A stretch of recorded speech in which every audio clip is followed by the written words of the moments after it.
Hello again to another Coca-Cola Reacts, and today it's 29th January, and on the 29th January 1892 the Coca-Cola company was incorporated in Atlanta, Georgia. So we're gonna watch the history of Coca-Cola, secrets of Coca-Cola from Channel 5. And let's just go and see. And that looks nice. I like trees in that. And sunset. Whoa! I'm guessing that's Atlanta. Capital of Georgia, America, the birthplace of Coca-Cola and home of its headquarters. It's the world's largest beverage company, employing over 700,000 worldwide. It all started here in 1886 size, I guess, with a chemist called Dr. John Pemberton. Pemberton did have a product that was very successful called French wine of coca. French wine of coca was one of those classic, almost mystical patent medicines of the late 19th century. And the people who proffered it to you claimed that it would cure virtually every problem that you might have. From neuralgia to headaches, to upset stomachs, mental fatigue. And of course, if you've got a sexual problem, it'll solve that as well. Because solves everything, huh? It contained cocaine. Oh. It started off as anything but soft. We all think of it as a soft drink today, but it had quite a punch to it. French wine of coca was a heady mix of Bordeaux red wine mixed with caffeine and coca leaf extract. There's wine in it too, huh? At $1 a bottle and tasting bitter, it was a niche market. He knew that he could make more money if he could sell a regular beverage at a soda fountain because patent medicines were sold $1 a bottle. Why not sell something, multiple drinks for 5 cents each? Pemberton went about adapting the bitter-tasting medicine in the back room of his pharmacy. So what you have to do is mask it with a big old pile of sugar, which is what you find in a lot of soft drinks and energy drinks. And to sell to adults and children alike, he removed the alcohol. No one thought that cocaine was a problem. It wasn't deemed to be the wine was the drug, problem. and it wasn't. It was legal. So I knew about cocaine, but I didn't know that the wine was in it at first. The company has always denied that cocaine was in it. If you look carefully at the statements, as they say, cocaine was never part of the formula for Coca-Cola, which is perfectly accurate. But the extract of coca leaves was part of the original formula, and that is cocaine. The formula was complete. All it needed now was a name. Dr. Pemberton had an accountant who worked for him, and his name was Frank Robinson. And he's a hero of Coca-Cola, and he does not get enough credit for what he did. He named it? The name, and he just liked the alliterative sound of coca and cola. We had coca leaf, hence the coca, and we had cola nuts, which was where the caffeine came from, so Coca-Cola. Okay, fair enough. Really importantly, he came up with the beautiful Coca-Cola script that we all recognize as the company's logo. So, in a joint effort between John Pemberton and Frank Robinson, Coca-Cola was born. But during the first year, it only sold $50 worth of stock. It was not a success right away. And in fact, Dr. Pemberton died before he saw the business become a huge success. He was actually on his deathbed, and he ended up selling the business. With the inventor on his deathbed, Coca-Cola was about to be transformed by a new owner. Asa Candler, within a very short period of time, managed to corral the ownership, and he's the one who made it a nationally successful soft drink. Asa Candler acquired the company in 1891, and in the early days, one of his main objectives was to put their logo on almost everything. It didn't matter, any type of advertising. Crush? What's an Orange Crush? Like all good capitalist ventures, profit was at its core, and Candler knew just how to grow the business fast. Asa Candler saw the future by using not just a little advertising, but mass advertising. You know, he poured, in 1902, I think, over $100,000 in advertising, which is huge. It's enormous. Wow. That's why you see Coca-Cola calendars, Coca-Cola pocket mirrors, Coca-Cola wallets. He would have people paint the side of barns in the countryside. You would make posters. Vending machines throughout the years. There's a salesman truck back here. Different forms of signage. And so what he was trying to ingrain is this feeling of Coca-Cola with these images, and people would instantly recognize it. One of the earliest promotions that the Coca-Cola company introduced was the free drink coupons. Oh, interesting. That's the best one, the drink was sold in pharmacies from a soda fountain. This is a place that people would have come to maybe after the Looks theater cool. or during the day, had a beverage, maybe even had something to eat while they were here. So it was more of a gathering spot for people. You'll see the soda jerk is right here serving you. He would have put the syrup into the glass for you, and then he would have turned and added carbonated water to your beverage. There might be 120 different options that you could order because all it was is soda water and different syrups. The challenge was that nobody knew what a Coke was, so Asa Candler underwrote a sampling campaign. So what we have here is the 1901 free drink coupon. You'll see on the back the classic Coca-Cola red and white with the early script logo.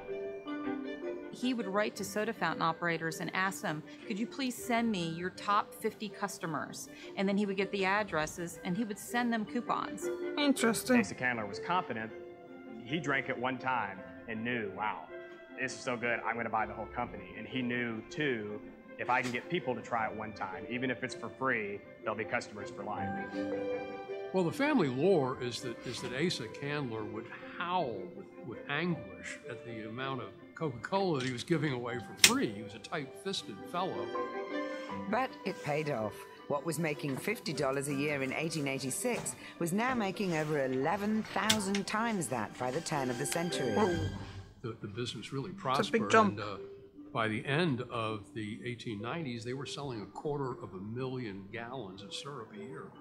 It was a capitalist's dream, but a scandal was You have to emerging multiply that that could by bring the 3 entire and so company have crashing to down. know the liters, so there's well, In the nearly late part of the 19th century, Wow, that's a cocaine lot. was seen as a revolutionary drug. Everybody was crazy about it. They thought it was going to be terrific.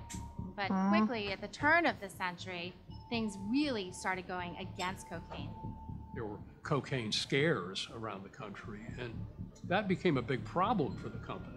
It's a creepy picture. In 1903, the New York Tribune ran an expose that linked cocaine to crime all over America. People were worried that it was addictive and that it could actually turn you into a criminal. Eventually, having any cocaine in the product that was active like that was too much of a negative. The Pure Food and Drug Administration came along and said, any semblance, any sign of this strain of cocaine, you're going to have to remove. The problem was they believed they had to keep the Coca in Coca-Cola to retain legal protection over the trademark. So they developed a way to continue using the Coca leaf, but with the active cocaine removed. Over the years, they refined a process for exhausting coca leaves, percolate it, drain it, nuke it, pasteurize it. I often thought it would be not only impossible for cocaine to survive that process, but for anything to survive it. About 1899, 2 lawyers came down from Chattanooga to visit Asa Candler. One was Joseph Whitehead, the other one was Benjamin Thomas. And they were interested in acquiring the exclusive rights to bottle Coca-Cola. And at that time, it had never been bottled before. Candler didn't think much of the idea of bottling Coca-Cola because bottling was a really disreputable back alley business because the product went bad. Sometimes you would do it in a barn in the backyard. There'd be animals next door, or there'd be straw on the ground. He's like, yeah, okay, I don't have really time for this, and Coca-Cola is meant to be sold as syrup or at soda fountains, so if y'all want these rights, here you go. So, remarkably, he sold the contract for $1 to them. Wow. What an opportunity to take what became the most important brand of the 20th century and have the exclusive rights to distributing it. These 2 lawyers set about creating a national network of Coca-Cola bottlers. The problems with bottling had to be solved. This is the bottle that they first settled on. This is the Hutchinson bottle, and they were sealed by wire and rubber stopper. And in order to break that seal, you just bent the metal wire and it popped out. And pop, that's how it got the name, Pop. The problem was you could not sanitize these bottles, and so bottled soft drinks tended to go bad, and people would get sick. This could have ruined the bottling operation before it even began.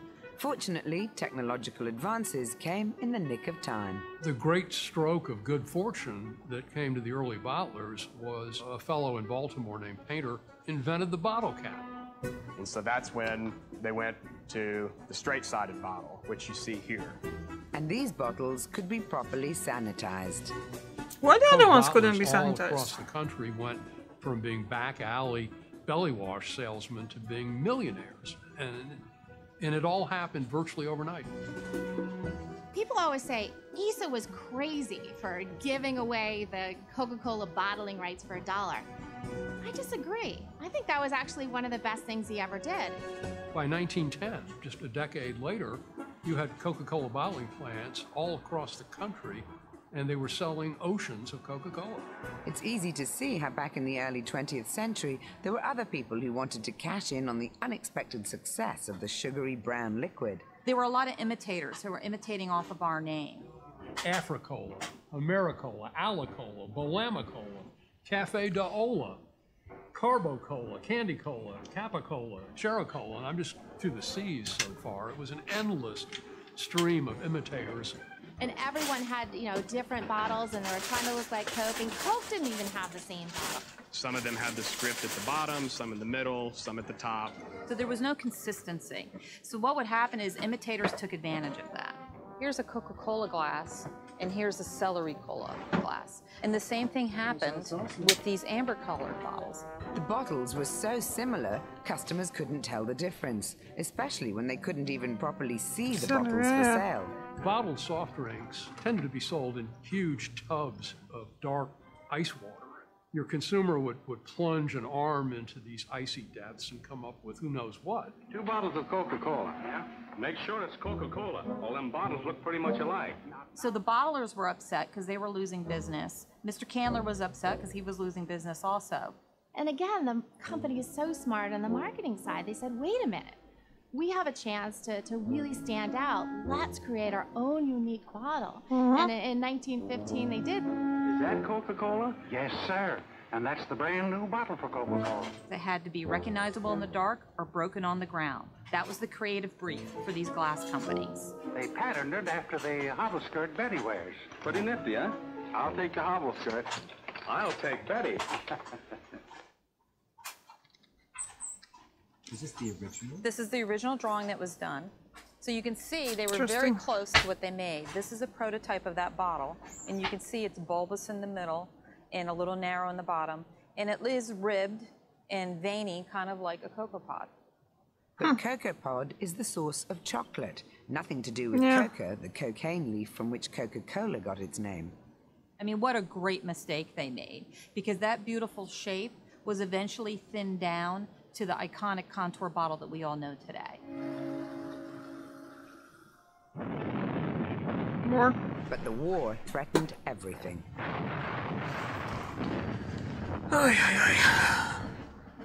Sugar was going to be rationed and restricted, and they thought they might have to curtail sales by as much as half. So they began with an audacious theory that they could argue that Coca-Cola was an essential wartime product. The chairman of Coca-Cola said that they would give bottles of Coca-Cola to the troops for 5 cents a time, and in quotes, no matter what it cost the company. And it was brilliant. It lost money, of course, but the company was able to associate itself with the war effort. As a result, the drink was made exempt from sugar rationing in the US, and the company even saw an opportunity to expand overseas. When Eisenhower went to the troops and said, what can we do to boost morale and to get you through the war, they asked for 3 things. They asked for cigarettes, they asked for candy, and they asked for Coca-Cola.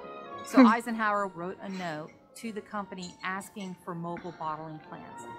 And that's what happened. In Italy, Germany, they used the Second World War to catapult themselves into places like Europe and the Pacific and Southeast Asia. When Coke became available to GIs, it had by then become such a familiar part of American life that it was like a letter from home. Everyone knows of Coca-Cola. So soon after, when the war ended, we had all these mobile bottling plants that could be developed into permanent bottling plants. So in some instances, locals would take over the bottling plant. People who were interested in getting a bottling contract would become the bottler in that country. And in some instances, GIs liked where they were and decided to live there and took over the bottling. That was interesting. Okay. so here we are. History of Coca-Cola. I probably watched something else before, but that was interesting, as always. So whole thing about